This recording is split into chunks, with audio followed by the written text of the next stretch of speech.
ಖಾರ ಬಣ್ಣ ಮತ್ತು ರುಚಿ ಆಚಿ ಚಿಲ್ಲಿ ಪೌಡರ್. ಇಂದಿನಿಂದ ಚಳಿಗಾಲದ ಅಧಿವೇಶನ. ಬೆಳಗಾವಿ ಸುವರ್ಣಸೌಧಕ್ಕೆ ಸಿಎಂ ಸಿದ್ದರಾಮಯ್ಯನವರ ಆಗಮನ ಆಗಿದೆ.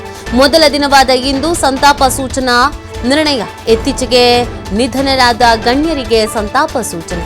ಪದ್ಮಶ್ರೀ ಸಾಲುಮರದ ತಿಮ್ಮಕ್ಕ, ಶಾಸಕ ಎಚ್.ವೈ. ಮೇಟಿ, ಮಾಜಿ ಶಾಸಕ ಆರ್.ವಿ. ದೇವರಾಜ್, ಬಾಲಿವುಡ್ ನಟ ಧರ್ಮೇಂದ್ರ, ಹಿರಿಯ ನಟ ಉಮೇಶ್, ಹರೀಶ್ ರಾಯ್, ಪತ್ರಕರ್ತ ಟಿ.ಜೆ.ಎಸ್.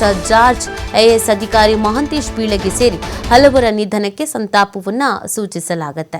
ಇವತ್ತು ಮೊದಲ ದಿನ ಸಿದ್ದರಾಮಯ್ಯನವರ ಆಗಮನ ಕೂಡ ಆಗಿದೆ. ಅನೇಕ ಸಚಿವರುಗಳು, ಶಾಸಕರುಗಳು ಒಬ್ಬೊಬ್ಬರಾಗೇನೆ ಆಗಮಿಸ್ತಾ ಇದ್ದಾರೆ.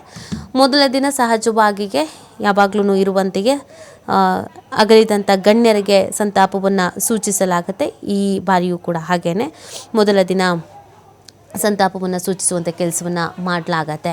ಐಎಎಸ್ ಅಧಿಕಾರಿ ಮಹಾಂತೇಶ್ ಬೀಳಗಿ ಸೇರಿ ಹಲವರ ನಿಧನಕ್ಕೆ ಸಂತಾಪವನ್ನು ಸೂಚಿಸಲಾಗತ್ತೆ.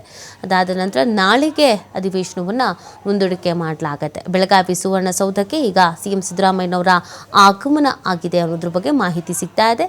ಸಿದ್ದರಾಮಯ್ಯನವರ ಜೊತೆಗೆ ಅನೇಕ ನಾಯಕರುಗಳು ಈಗ ಆಲ್ರೆಡಿ ಆಗಮಿಸಿದ್ದಾರೆ.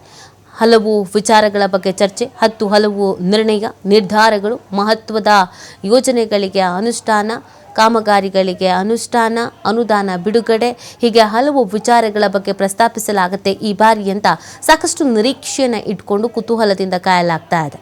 ಇದರ ಜೊತೆಗೆ ಹೊರಗಡೆ ಪ್ರತಿಭಟನೆಗಳು ಮತ್ತು ಬೇಡಿಕೆಗಳ ಈಡೇರಿಕೆಗೆ ಒತ್ತಾಯ ಇವುಗಳು ಕೂಡ ನಡೆಯುತ್ತೆ.